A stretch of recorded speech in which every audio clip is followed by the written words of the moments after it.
لا توتكم لا تواين قات كان في بقى هندي سنة الثاني والجاي كان نتكلم أبايع قبلها يكوني جانوان روما أمريكا قالت داون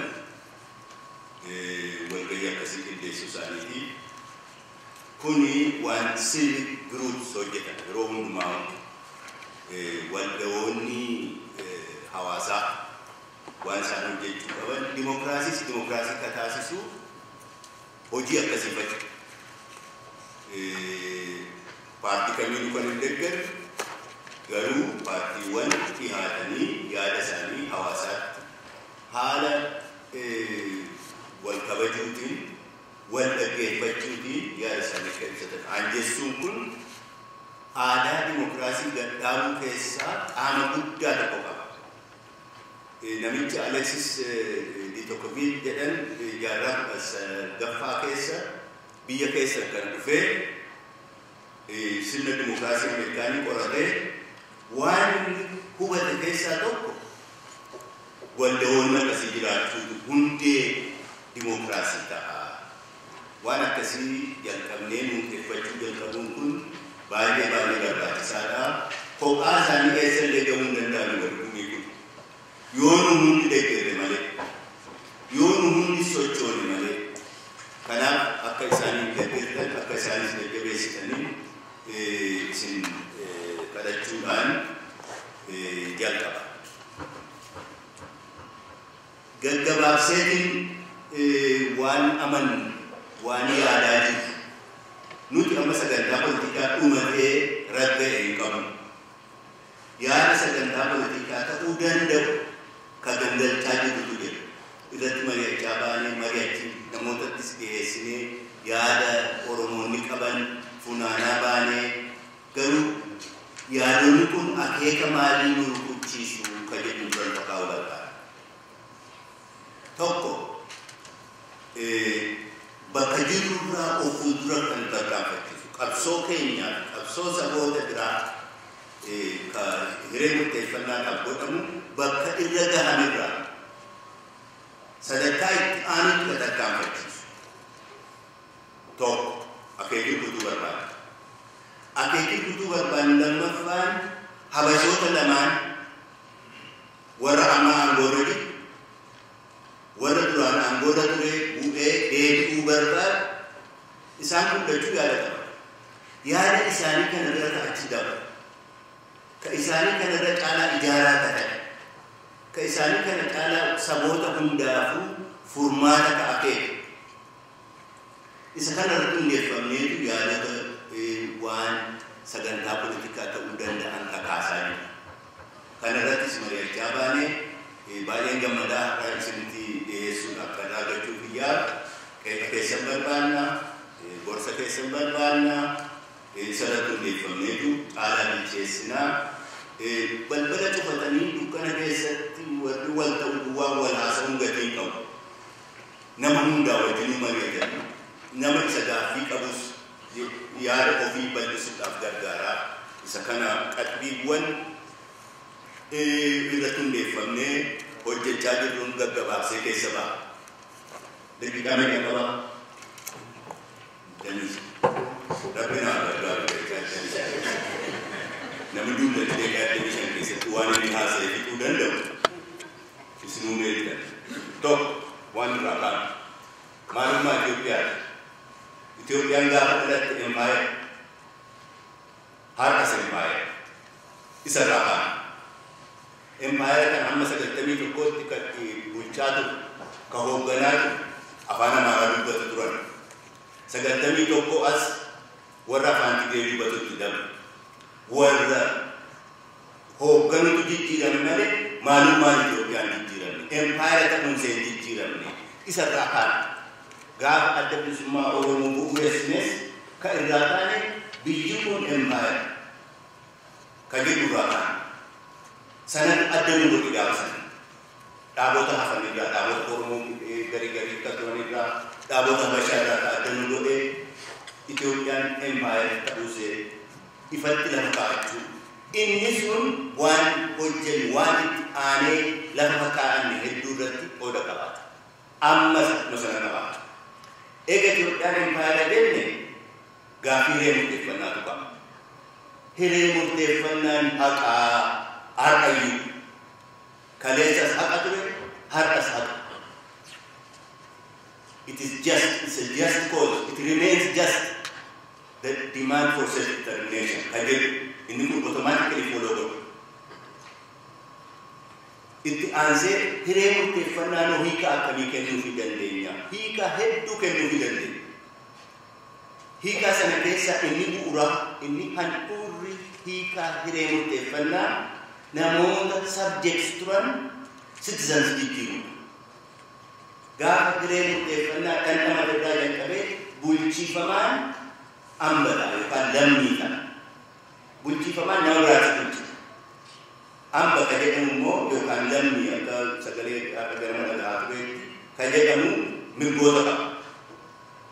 Jijjiirraa sana akka sanatti hiikuu yoo hiikne Oromoo fayyadaadha jedhu irra deema. Eega kana jennee mirgoonni hambummaa keessan maal fa'a isaan?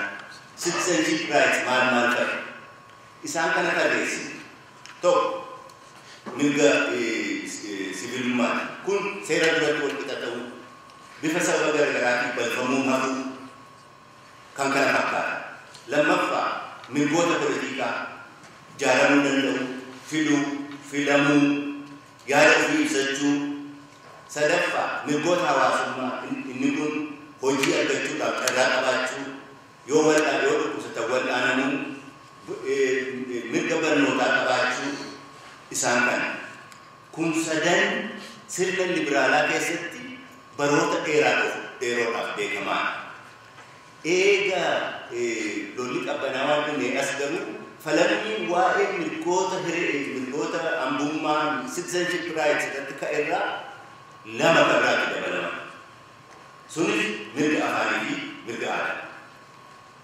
Nuti kun afranu jiraachuu qabanii jennu. Meeqa nuuf warra duraan bulchaa jiru warra har'a nu bulchaa jiru gidduu garaagarummaa akkamitti mul'ata kana yeroo fudhatu. Warri afaan Amaaraa dubbatu dhaaba Itoophiyaa jedhamu maqaa Itoophiyaa jedhamuun ijaaraman hedduun isaanii yoo ilaaltan mirgoota duraanii sadan sibiilummaa, poliitikaa, hawaasummaa hin fudhatu. Mirgoota sabootaa ka afaanii ka aadaa fannu mirgoota namootaa ni fudhannaa jedhu mirgoota sabootaa hin fudhannuu jedhu mirga saba Amaaraa yoo ta'e malee nuti kun afranuu nuufis mala saboota hafan hundaafis mala hundaafuu kabajamuu qabaa jennaa jennuu qabna.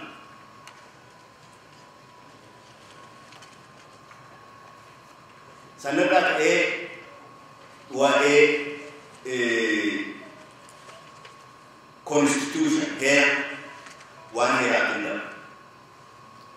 Ejjennaan kan qabnu kan biraa Itoophiyaa biyya jedhamtu takkaa constitution qabaattee beektu. Heera qabaattee beektu.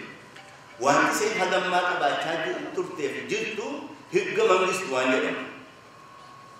Afaan Amaaraatti yeroo hiikan higga mangistii kana constitution afaan Ingiliziitti hiiku. Badii dogoggorri guddaanis higga mangistii fi heerri higga mangistii fi constitution hedduu walirraa. Higga mangistii namicha mangistii ta'etu baasa. Akka isaaf tolutti qopheessee baasa. Isatu higga mangistii sanaa oli malee inni of ittiin hin bulu. Ittiin si bulcha malee seera faallaa higga mangistii ta'e baasu waa tokko illee sirrattisu baasaa oolan. Biyya sana keessatti dura higga mangistii ka tolchee Haile Sillaasee badhaasa isaati. Saannin xayyaq saannin gaddar malkaan faqaadaatiin honoo Itoophiyaanis higga mangistii sadhan akkas jedha. Kamangistu sanarraa adda miti. Innis Workers' Party of Itoophiyaatu uummata Itoophiyaatiin higaman sikake kawayani sakas ittin himbulan hanga ahera intabani isu hera tabachun garu barbaachisa hera sirna ittin biyyusun hera saboota fi namoota hundaa walqixa tajaajilee bulchu sirna inni ittiin kun wixinamee ragga'u yaada geessuudhaaf deema. Yaada akkasii tolchinaa isa kanatti aansee kanarraa kan ka'u yaadni biraa waa'ee tokkummaati. Amma yoo kaanuu naggaa dhaggeeffattan humnoota Itoophiyaa keessa jiran bakka lamatti qoodu. የአንድነት ኃይሎች የልዩነት ኃይሎች አንድነትን ኢሳን ወረፋን ማራ ዱበቱ ዳር ኢትዮጵያ የደሙን ይጃረማን ኑሞ ወረ ልዩነት ከስተካና ለች ኑቴጀናን ይቀርሙ ኢትዮጵያን ተካተውና ሰቦኒ ኢትዮጵያ ተካተው ቆይታን ቶኩማን ቀበሌ ቶኩማን ነሞተ መለይ አጅለኝ ቀበሌ namni mana hidhaadhi marfamee dirqiidhaan achitti eegamaa ka tokko isa taasisu marfamu qawweedhaan eegamu malee fedhiidhaan waan isa wal taasisu irratti wal mari'atee lafa kaa'atee walii wajjin hin jiru. Tokkummaan hagammaa hin dhalanne hin jirtu. Tokkummaan garuu dhalachuu danda'a. Sirna kun ittiin dhalachuu danda'us lafa kaa'uu danda'a.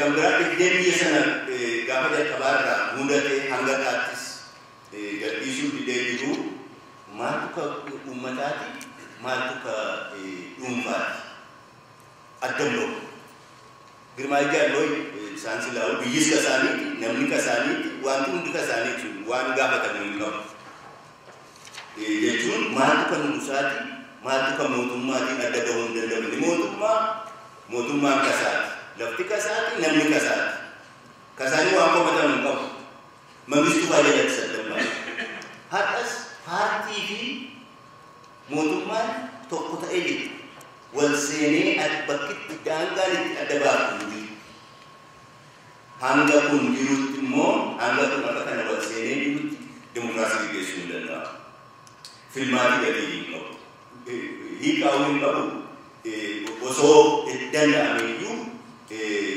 faedaan apa? Umarat yang kasu berbadu one federation. Federation karena namota Oromo kesa dari dawayani warfu katani. Warfu apa marah asal hedun kun dawayani mojete jadi apa? Warfu sepasan mo isi kuno fitte milka sabota milka kumfachite jadi warfu sepasan itu. Lalu wayani federation itu atau federation itu kan serius nak asis. Buat abso sabota cuma kamani. Nundi satu kisah kami. Ya ada sama decision kisah agak kami. Karena agak federation itu asis kami bicara terkam kejadian ada. Ya ada sulit jenas amantisu kejadian. Garu humna hojir ojun dan denya takuf. Humna yo hojir all kami juga federation juga yo hojir all. Hubang malin bayadan yang takuf. Keasbahelan federation juga tahu kabar. Jejun irae gamu Oromo. Kun hojir kene tahu kabar.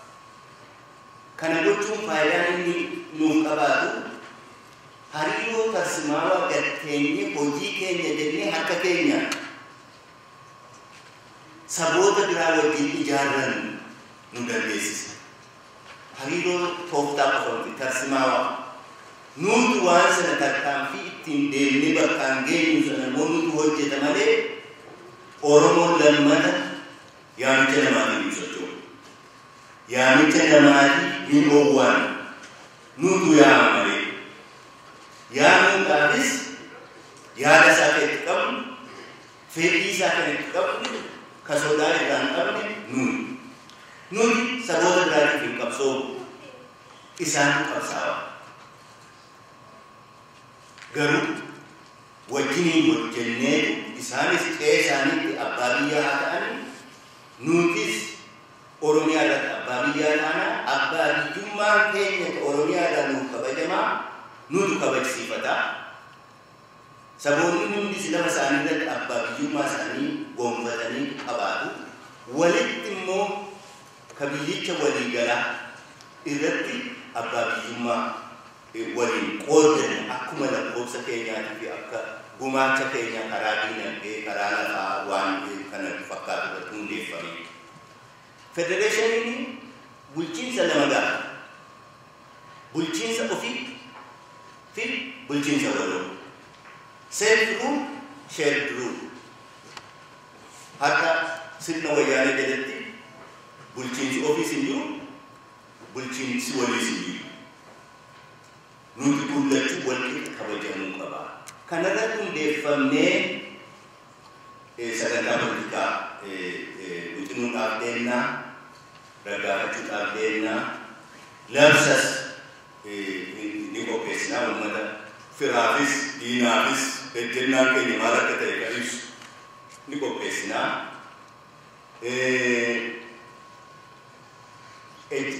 Fedhiin keenya, hawwiin keenya kakajeelu qabsoo Oromoo boqonnaa haaraa seessisu. Boqonnaa of amantii irratti hundaa'u, haqa hundaafu kafalni, haqa hundaafu ka dhaabbanni boqonnaa haaraa banuu barbaannaa. Nuti qabsoo kaleessa keessa turre, akka miseensaaf yookaan adda bilisummaa Oromoo keessa turre hin balaaleffamu. Tinhaan sun haqatu kan jennu Oromoodhaaf kanatu irra wayyaa malee sun dogoggora cubbuudha jechaa jiru. Tokko lammaffaa nuti dhaabota Oromoo wajjin falamii seenuu barbaadu. Galgala yeroo rafu warri habashaa maalitti oolanii yaadaa yoo rafe naa wayya. Ganama yeroo lafaa ta'u maalitti bulanii jedhee yoo lafaa kan naa wayya. Isaan kanaa wajjin falamii mugguutii seenuu kan filan. Kana irratti immoo ni injifanna, shakkii hin qabu.